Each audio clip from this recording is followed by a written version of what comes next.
زميل بيوانزان خافش خافان بدي ونیا مثل هذا هاي زميل جاء مثلا بس أصلا في سالفة في هذا البريد ha inşallah.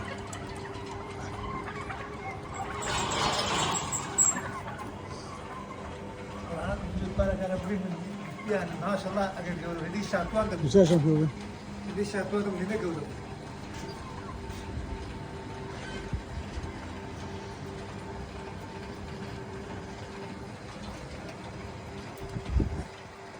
Yallah koy.